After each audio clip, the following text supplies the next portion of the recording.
வணக்கம் பிரதர். இப்போ வந்து கும்பராசிக்காரங்களுக்கு வந்து ஆல்ரெடி காமன் 7:30 சனி இன்னும் ஓடும். இன்னமும் இருந்துக்கிட்டு தான் இருக்கும். அப்போ 7:30 சனி வந்து உங்களுக்கு பாசிட்டிவா அப்படின்னு கேட்டால் 7:30 சனியை தூக்கி நீங்கள் ஓரமாக வச்சுக்கோங்க. இப்போ 7:30 சனி ஓடுது அப்படின்னாலே வந்து ஃபஸ்ட்டு உங்களோட ஜனன ஜாதகம் எடுத்து பார்த்துக்கோங்க. உங்களோட ஜனன ஜாதகங்களில் 7:30 சனி நடந்துகிட்டு இருக்கும்போது சூரிய தசையோ, செவ்வாய் தசையோ, அதுபோல் வந்து ராகு தசையோ, சனி தசையோ, கேது தசையோ இந்த மாதிரி வந்து உங்களுக்கு நடந்துக்கிட்டு இருக்குது அப்படின்னா ஸோ நீங்கள் இன்னமும் மாட்டிக்கிட்டு தான் முழிப்பீங்க அப்படின்னு தான் உங்களுக்கு நான் ஞாபகப்படுத்திக்கிறேன். சரிங்களா?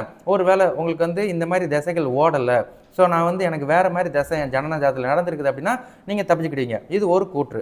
ரெண்டாவது வந்து 7:30 சனி ஓடிக்கிட்டு இருக்குது.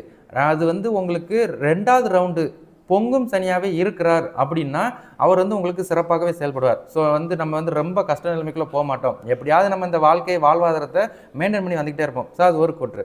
ரெண்டாவது வந்து உங்களுக்கு வந்து சனி உங்களோட ஜாதகத்தில் ஜனன ஜாதகத்தில் ராசிக்கு, ஸோ கும்பராசிக்கு வந்து சனி வந்து 3லையோ 6லையோ 11லையோ நின்று அவர் வந்து இப்போ 7:30 சனியை நடத்துகிறார் அப்படின்னாலும் உங்களுக்கு விசேஷமாக தான் இருக்கும். ஸோ அவர் வந்து உங்களை வீழ்த்துவதற்கு வாய்ப்பில்லை. ஸோ இது 2வது கூற்று.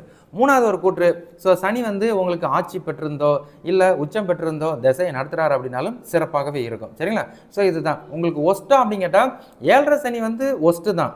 ஆனால் நீங்கள் வந்து கரெக்டாக கவனமாக எல்லாத்துலேயும் உங்கள் விஷயத்தில் பர்ஃபெக்டாக இருந்துட்டீங்க அப்படின்னா இந்த 7:30 சனி ஏதோ வந்துச்சு ஏதோ போச்சு அப்படின்னு சொல்லிடுவீங்க. மற்றபடி நாங்கள் இந்த ஜோசியக்காரங்க தான் இந்த 7:30 சனியை வந்து பெருசாக சொல்லிக்கிட்டு இருக்கிறாங்கப்பா, மற்றபடி எனக்கு ஒன்றும் 7:30 சனிலாம் அப்படி சரியா இல்லைப்பா அப்படின்ற ஒரு கூற்றை நீங்களே வந்து எடுத்துரைப்பீங்க. யாருக்கு அப்படின்னா உங்கள் வீட்டாளங்களுக்கு, உங்களோட வம்சத்துக்கு. இவ்வளோ தான் வித்தியாசம். அப்போ 7:30 சனி வந்து உங்களுக்கு ஸ்டில் இன்னமும் இருக்குது அப்படின்றத உங்களுக்கு நான் ஞாபகப்படுத்திக்கிறேன்.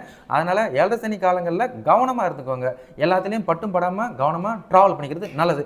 ஆஸ் யூசுவல் வழிபாடு சனிக்கிழமை சனி பகவானை வணங்கி வர்றது தான் வழிபாடு. அதை கரெக்டாக ஃபாலோ பண்ணிக்கோங்க. சிம்பிள். சரிங்களா?